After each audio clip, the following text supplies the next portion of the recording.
This is my 1967 Mustang Fastback that I bought for $60,000.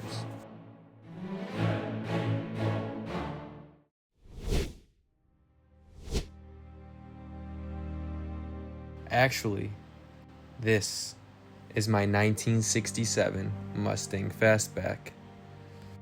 But Anthony, that's not a Fastback, that's a Mustang Coupe. No, it was a coupe, but now it's a Fastback. Well, kinda. Over the last 3 months, I've been converting this thing into my dream car with my dad by my side. No blueprint, no background in cars, just passion, some busted knuckles, and a hunger to learn. We are back to just the inner And somehow, we're making it Here happen. we go. That is off. Look at her. This was originally a 1967 Mustang Coupe. Episode 7. Welcome back to my 1967 Mustang Coupe to Fastback conversion. For those of you who don't know, a Fastback is a lot of our dream cars, especially the 67 to 68 year. Now, a lot of you are older and you've made your money and you have it saved up and you probably could afford a real 1967 Mustang Fastback. But if you are a broke college student like me, just trying to get by, you can't. So what do? You buy a 1967 Mustang Coupe. Nothing special about it. And then you buy a Fastback conversion kit. You force yourself to learn how to weld, how to fabricate, how to... And after realizing doing all of this work costs the same amount as buying a real 67 Mustang Fastback, you cry. But then you realize that building your own car is way more special than just buying a Fastback outright. And you also realize that building this car has taught me...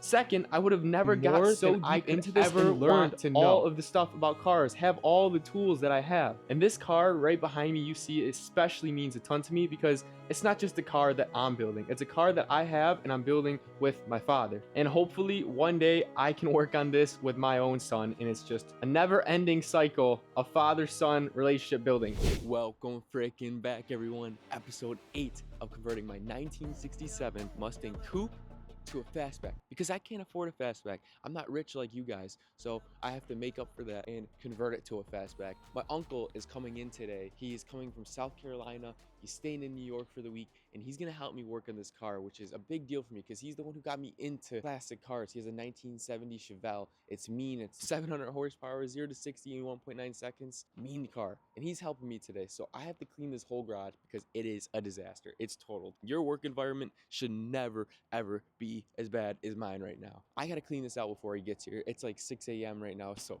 check out these blood, sweat, and gear shirts. I got a 67 Fastback on it, my dream car. If you're interested in supporting the build, because specifically, I need to get a manual transmission. I have a C4 automatic sitting in the back right now, and I don't want to put that in. So selling these is gonna help make that possible. But the link is in the description, and there's a bunch of other options on the website, a bunch of other colors, and there's a QR code on the screen right here. If you scan that, it'll take you right to the site. If you want to help support. If not, thanks for watching. I appreciate you regardless. So let's get into cleaning my garage and then meeting my uncle and letting him give you guys some knowledge, because believe me, he has a bunch.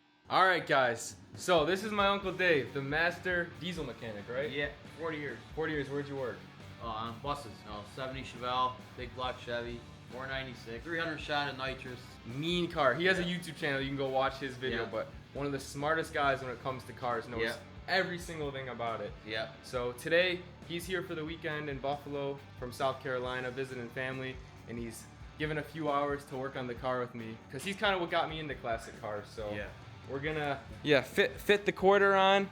We gotta put some seam sealer all in here, clean it up before we basically weld the quarters on, because once those are on, we're not gonna be able to touch anything behind here. Now we're gonna roll it into my brother's shop, my big brother. Yes. And really work on it. I won't be here, but they'll get it done. Yeah, maybe you'll come back and help assemble the engine and all that.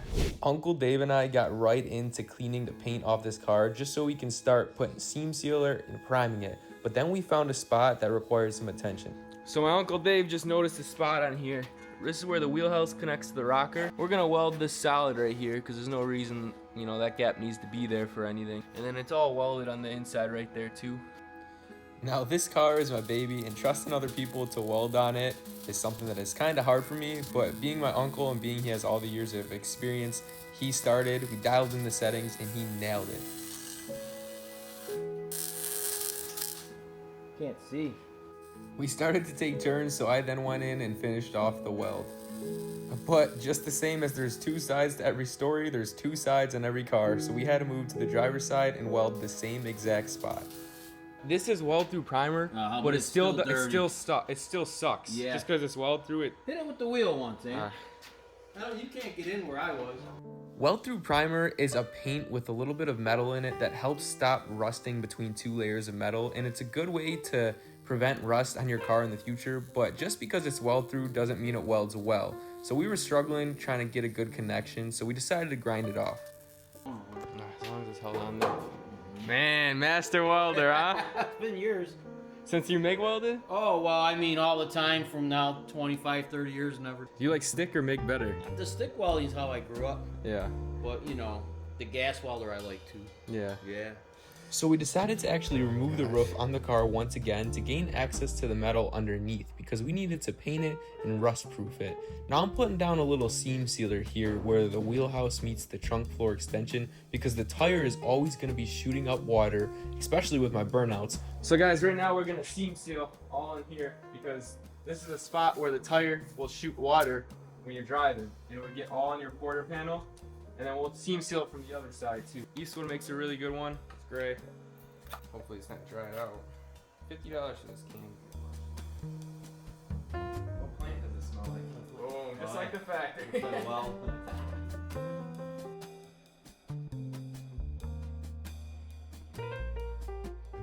Yeah, so my uncle was working on his buddy's car at his house, and the car started rolling backwards, right? It hit his Chevelle, so it kind of worked out though, because when he came home, he brought the fender to my uncle's body shop. He bought a brand new fender. He brought the old fender back. He had my uncle paint match it, so now when he goes back home in his motorhome, he can put the fender back on. So I had a little fender bender, Anthony. What a treat. Mike's gonna paint my new fender, bringing it home with me. This one got destroyed. No charge, man. Yeah, well, I never liked that fender anyways. It had a ding in it, and Hell yeah, that looks better than mine. All right, I so like Eastwood products. yeah, they're good. We can't say that though, because they didn't pay us. Just kidding. Yeah, no charge. No charge. So before we bolted that quarter panel back on for good, we had to be sure. We laid down more seam sealer, more primer, and even paint in spots Ford never bothered in 1967. Because this time we're doing it right. It's crazy how nice a color of paint can make something look, you know? Yeah. It looks brand new. The green stuff is just the primer. Then I put some black paint over it just to give it that final layer of protection. All right guys, so my Uncle Dave and I got pretty much all of it in the inner structure prepped and ready to go so we could put the quarter panel on. We put self-etch primer and then a layer of paint. It's never gonna rust up here, but it can't hurt. My Uncle Dave and I pretty much have everything prepped and we're ready to put the quarter panels on. We're gonna remove these drip rails and then put the quarters on and try to line everything out best we can in the back. And then if we're satisfied once everything fits, which is not gonna fit perfectly, I promise you right now. But once we get it to a better fitment stage, we'll weld it and start tacking the quarters in. And when I said this was not gonna line up perfectly, I meant it. Because for the next couple of days, this is when things took a turn. All right guys, day number 3. My uncle's here, Uncle Dave. We're still trying to work at these hinges. All right, so my uncle and I just laid a tack on the package tray just so we can hold it and it's a little less flimsy because it was moving around a lot, you said, right? Yeah. So we just put a nice little tack right there for now.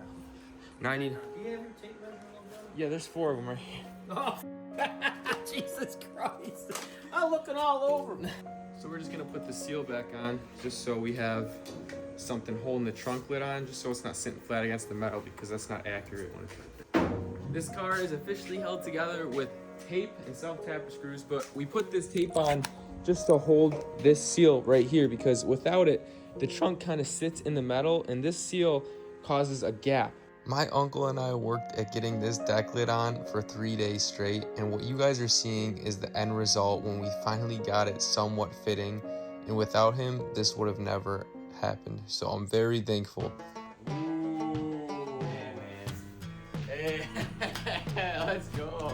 Let's go, Buffalo. Wow. Okay. Wow. Yeah. All right, guys, so Uncle Dave when I just told you we had to tack this in because he said every time when this hood deck shut and move this back, which naturally raised this up. So he had the idea to put a tack in here. You can see we put the tack. And now, this is the best it's ever shut. Yeah, we're close. And I know you guys are thinking, you know, it's off, but yeah, but you should have seen where we were before yesterday. It's really good. So the next thing we have to work on is probably pitch and just trying to get even with these end caps, which is, this side's already close, but this side looks a little more, yeah, something's off over here because it sticks out a little more, but. We could bring this side in, you know, we got clamps. Because this is a closed, this is always gonna be tight. Maybe we'll raise the hinge up a little, you know, and get this and this, yeah. I'm so happy. I tell him I was discouraged today. Like, I didn't even want to do this. He was like, no, I'm coming. I got an idea. I thought about it all night. And pretty much just what I was gonna do is, I was gonna cut out these right up. I was just gonna cut these out so we had more movement. Right, like we were talking yesterday.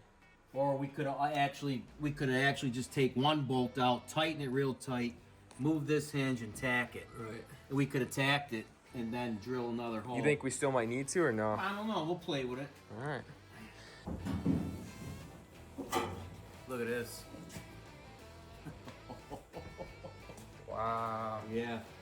Jeez, I don't know if we could even go more. So guys, we just put a tack in here just like the other side. And now it's kind of following the contour way better. Yeah, we'll get still off here. We might have to fix that pitch or I don't know. Oh yeah, I guess when it's well, shut. you gotta shut it. And now that my uncle came and saved the day, the deck lid finally fits close enough that I feel good about welding the panels on. He's headed back home to South Carolina, and in the next video, we're locking it in for good. All right, bro. All right, bye. Later, dude. See ya. No charge. What a treat. Thanks for my shirt. Oh yeah. All right.